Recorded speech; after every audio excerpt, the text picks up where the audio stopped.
On this week's episode, we reviewed the new Mark Wahlberg movie, Father Stu. On Netflix.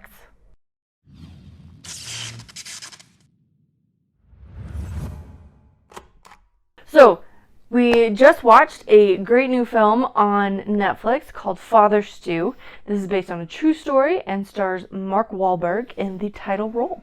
Yes, it's a true story, so there's not really a spoiler because it's public domain. If you Google Father Stu, you're gonna have the whole story. He's a known person. A little bit of behind the scenes of the movie is Mark Wahlberg is a devout Catholic, and his priest pitched the idea to him about. Really? Yeah. Oh, that's cool. Yeah, so it's like, there's this Father Stu, this great person with a great story that changed people's lives, as good people should.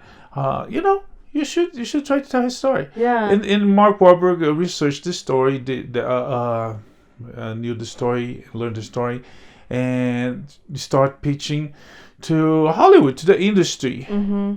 And unfortunately, he didn't find anyone to back it. No studio, no production companies really wanted to do.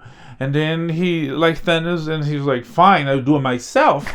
And he financed, he executive produced, by full meaning by paying for the movie from his own pocket. He did get some help, but mainly it was his idea, his project. He backed, he produced, and he'd act on it. Mm-hmm. Another, I'm not sure if he's Catholic, but another very Christian. I think he's super Catholic. I thought when there was this whole controversy about the Passion of the Christ, I remember talking about his being Christian and some subsect that wasn't Catholically specifically, but anyways, if anything, Catholic or not, a very Christian actor, Mel Gibson, that was in the movie, got involved in the project, and his girlfriend, long-time girlfriend, they have a relationship, they have kids together. She was the one that directed. So there you have it. Father Stu with Mark Wahlberg, Mel Gibson, who else? Any other familiar face? Oh shoot, what was his name? The bishop. Oh, Malcolm McDowell. Yes. And other very talented people. Yeah, lots of talented people. But those are the names that you'll know, the faces you'll recognize. The poster, what they call it? Top of the billing. Yeah. Those are the big names. Mm-hmm. So, true story. You wanna do a summary of the story for us? I mean, just FYI, if you wanna watch the movie and you don't want watch the movie knowing everything, don't skip. Pause here. Go to our next episode. Because I was going to say go watch the movie and then come back. Yes. Oh yeah. That's a great idea. Is it? Yeah. Oh, thanks. Let's do like a Father Stu companion. You watch the show and come back to learn from us details that you might missed it. Yeah. So it's a really beautiful story. We start out with a kid who's obviously in a really rough family situation, grows up to be a boxer, and is just brutal. He can take a beating, he can give a beating, but he's not getting anywhere. He's middle-aged. And he's not a bad boxer. He's not a failed boxer. Not at all. But in the world of competitive sports, to go from being good to get up there, it not necessarily is not really only about talent. It's he's looking for endorsements, so there's endorsements, there's and he's just not making it, and so his mom and his doctor says you got to stop. But that was a lie. No, that was a lie. It wasn't his mom, wasn't it? No, his doctor said. Wasn't his mom that he said? You told me to. The character tells the mom. You told him. You paid him to say that, right? It wasn't that. I mean, he might have said that. Doesn't mean he was right. What? But that's the thing. Was it really true, or I the think mother so. paid? Obviously, he was at the doctor for some reason. Why would he go to the doctor if he's feeling fine? Well, he's been having and problems have all these before, tests done. And I don't think his mom has the pull.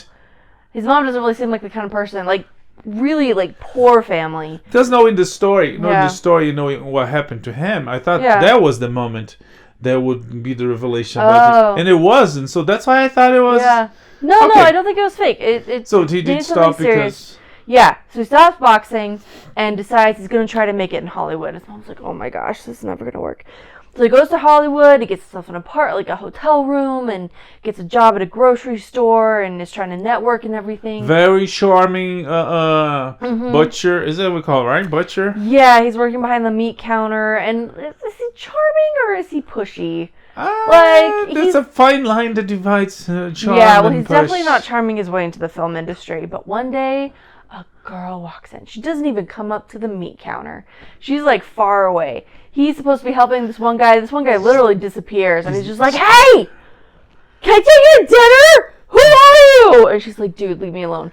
I like tuna. I don't want your beef. Yeah. And he's like, "I got beef." Oh my gosh.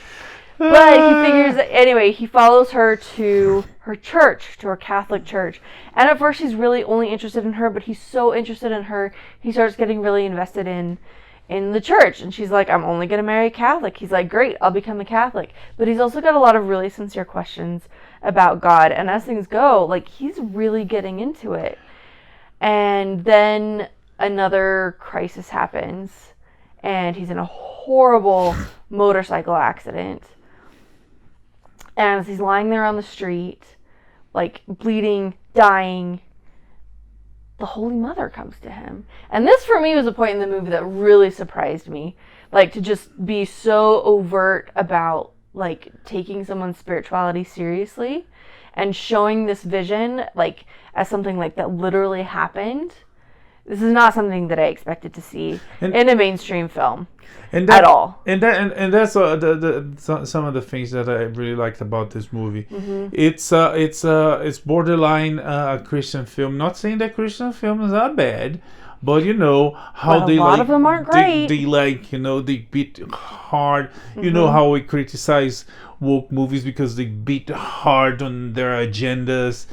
Christian movies do the same, even though the Christian movies are right in the eternal cosmic sense of. Anyways, there's still not good storytelling. But they beat hard on it. This one is borderline that. But one thing that I really like about the movie is that being an actor, good or bad, Mark Wahlberg is an actor. Mm-hmm. He never tries to be the type of Christian that you're gonna see in a Christian movie. He's Mark Wahlberg-esque as in other movies. So I thought it was really cool that they didn't. Yeah. They could cast someone else. He was producing the movie. Could cast someone else. Mm-hmm. He's very very natural to the sense that it doesn't feel like he's trying to be the actor in the Christian movie. First is bad, then is good. He's the same throughout the movie. You see changes, but they're very subtle. He sees Mary after the accident, and another metaphor that I thought was really cool. Before he gets involved in the accident in the bar, he has a talk with this stranger, and the stranger talking deep things to him, including the stranger calls him son, calls a kid, like this wise man talking to him, telling him about things and what to do and what not to do. And he leaves, and before he leaves, it's like, hey, you drinking, don't go driving. And it's like, this guy's crazy. So what's he's drinking? And the guy says water. The guy is clearly inspired by Jesus Christ himself. But anyways, the whole thing is made in such a good taste, so well done. Yeah. That it doesn't feel like Christian movies that like the music's gonna play at some specific moments. And Hollywood does that too with good or bad movies. But there's very specific signatures. It's like how Hallmark does Christmas movies. There's some tropes and things that are very heavy on the way they make films. I'm not saying it's good or bad, but it's very specific. That sometimes it takes away. Yeah, I think it does a disservice, and like Christian stories deserve a lot better. It's a huge pet peeve of mine that I feel like there's been a lot of like lazy filmmaking and just in the name of being, and people just like eat it up because it's Christian or it's family friendly. It doesn't mean it's good. It doesn't mean, and I think our stories deserve a lot better. And I feel like that's what this one did. He took it seriously and respectfully, and it wasn't skeptical. I feel like you could enjoy it even if you weren't super Christian, although like I'm coming at it from a very Christian background and from my own set of very Christian beliefs, so I know I have that lens, but I think it's because they have a good story to tell and they use like good filmmaking and good storytelling to do it, and so they don't need to beat you over the head with like messaging or an agenda. They can just tell the story the way it happened and the way this guy tells his story, and leave the rest up to you as an audience, which I think filmmakers need. Like that's what they should do. Yeah, it doesn't feel forced. It's a crazy, funny, human, emotional story,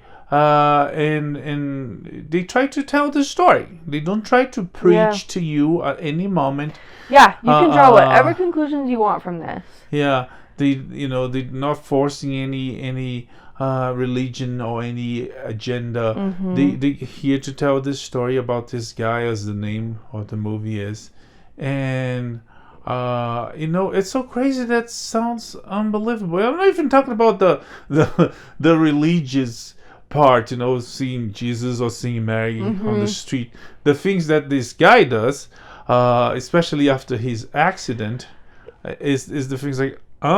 He really did that? Yeah, so after this accident, there's this woman, he's so in love with her, she's helping him recover, and he's like getting better against all odds. Oh. And as he's on this path to recovery, which is really hard. One thing, it's very subtle, but there's this visual metaphor, and again, the not preaching, the not forcing religion or agenda on you, but there's this scene that if you have your eyes, if you're paying attention, and if you understand the story and what's behind the metaphor, you're gonna see is he's in bed, dead in a coma, and then you see Mary and Mary Magdalene there.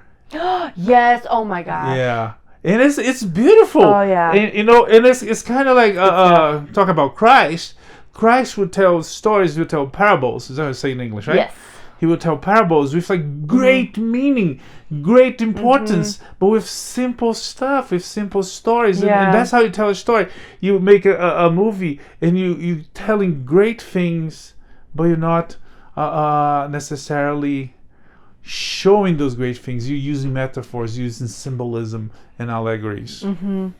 Yeah, it's good stuff, man. So he followed back to the brief summary, full of spoilers. On his road to recovery, he's in this great position where he's got to, like, it's just him and God, and he realizes he needs to become a priest. Okay, let me just intervene a little bit. For him to become someone religious, some of a priest, it was a big deal. Yeah, religion, period.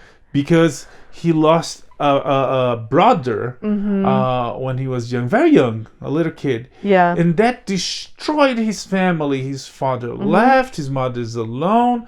He's helping his mother, but everybody's and lost. His parents always like mistreat him and are disappointed in him, and always like, you're not our other son. Yeah. Like, ugh. And because it's like how and he says that how God could take away someone so, and he considered his brother, even himself, he considered his brother better than him in everything. It's like how God could take someone so good, and so that destroyed religion, destroyed the divinity on his head. So for him to become a priest, it was a process, He was coming to God with really heavy stuff and some serious life questions. And I thought they handled it really beautifully. Some people tried to give, some like characters in the movie tried to give some generic answers like, well, we don't always understand what God's doing, blah, blah, blah.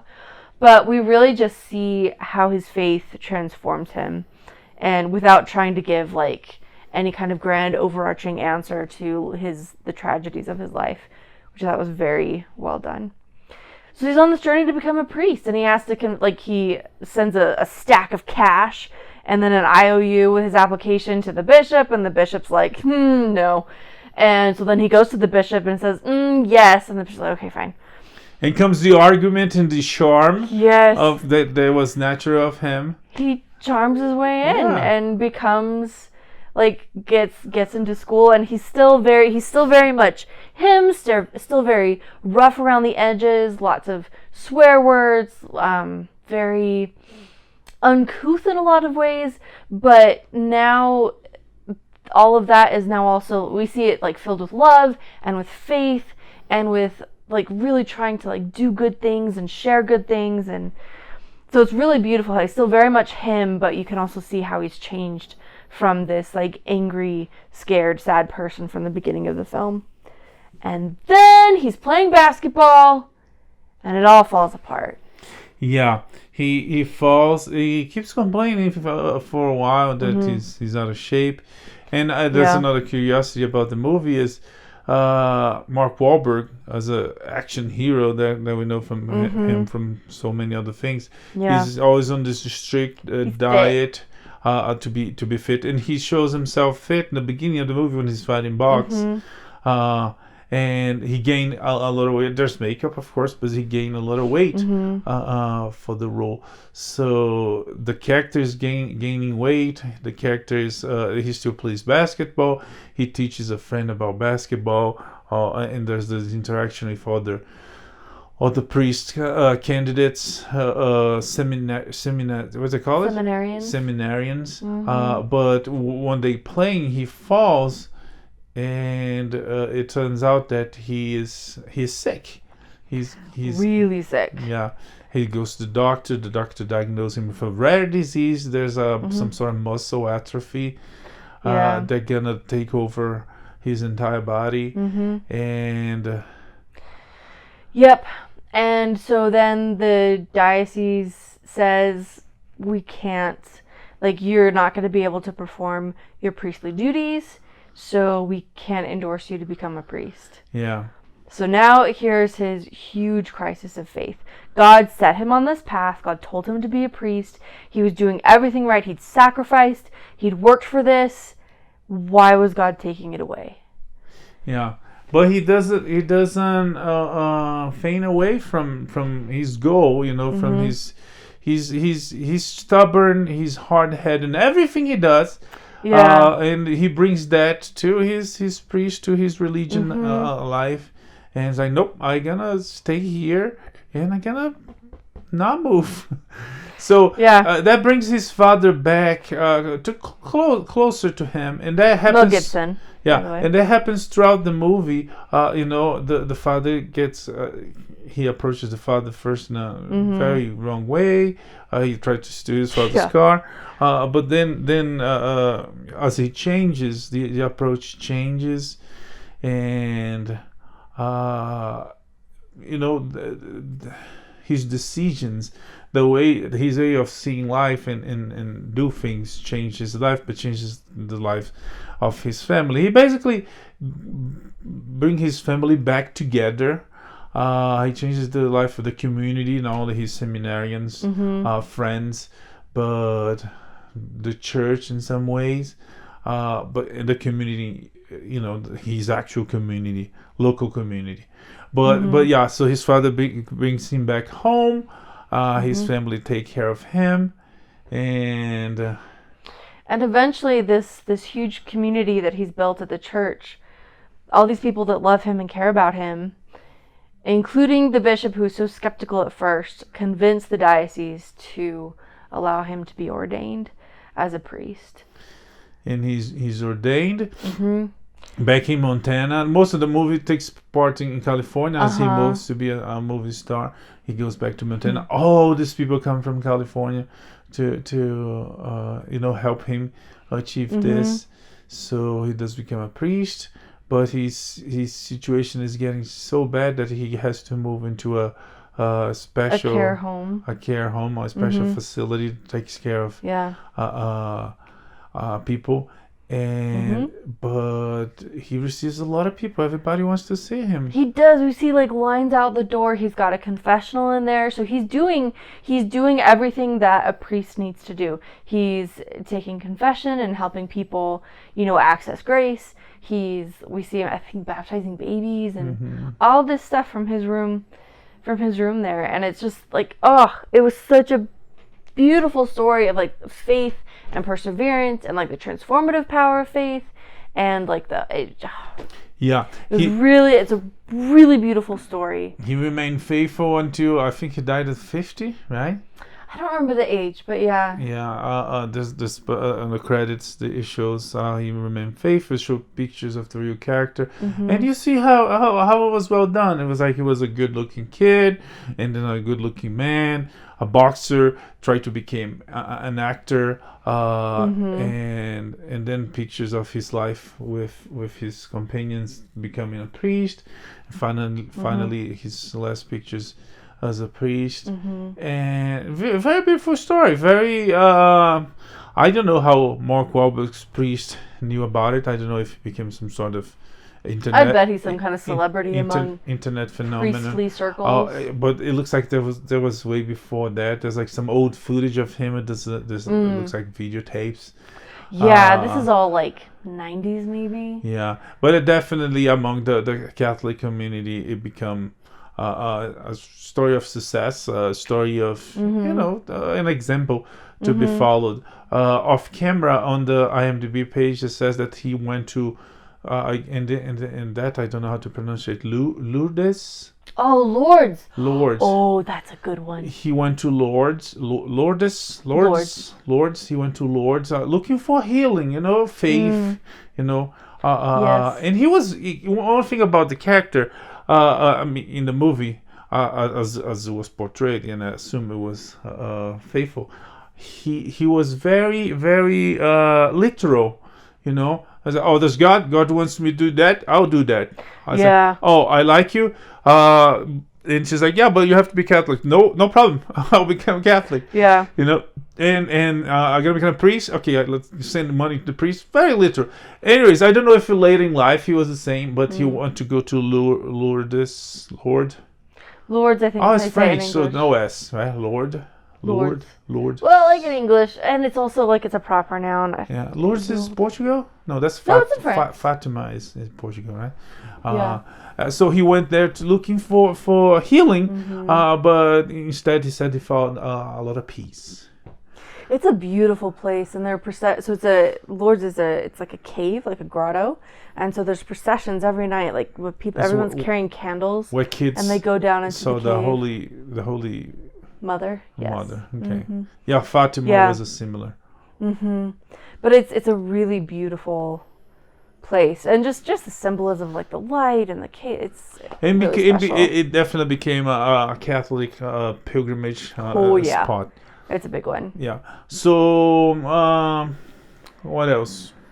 I don't have a whole lot to add. I mean, the movie's only an hour and a half long, give or take. But they pack a lot. They do. They pack a lot in. There are a few ellipses, which, I mean, it's not too confusing. It's just implied by like stuff that's happening around. Yeah, they pack a lot in. There are a lot of layers. Honestly, the more we talk about it, the more like spirituality I'm seeing in it, and I really liked it, and I hope that it's successful on Netflix.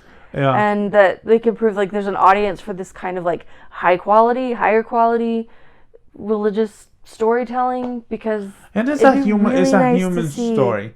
Yes, that too.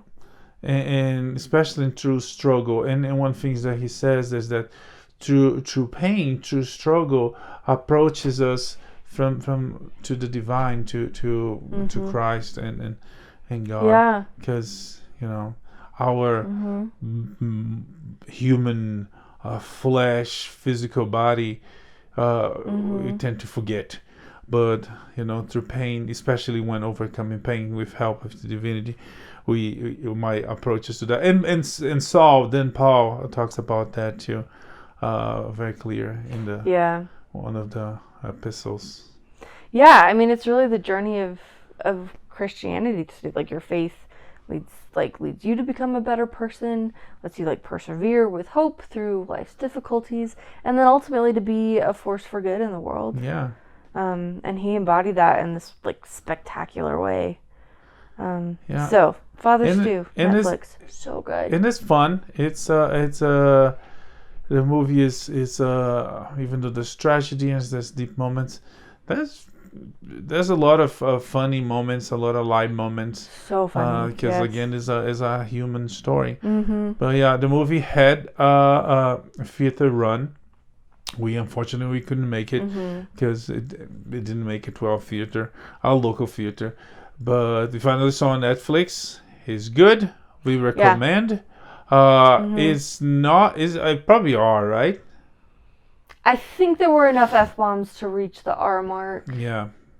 If not, there's some F-bombs. But if it is R, it's because of that. Yeah, because even there's a character. There's a intimate relation with a couple of characters, but they don't really show anything. It cuts away. It wouldn't add up anyways. It's not about that. But besides the wording, it might be PG-13. It might be. It's worth looking up because I'm really I don't remember.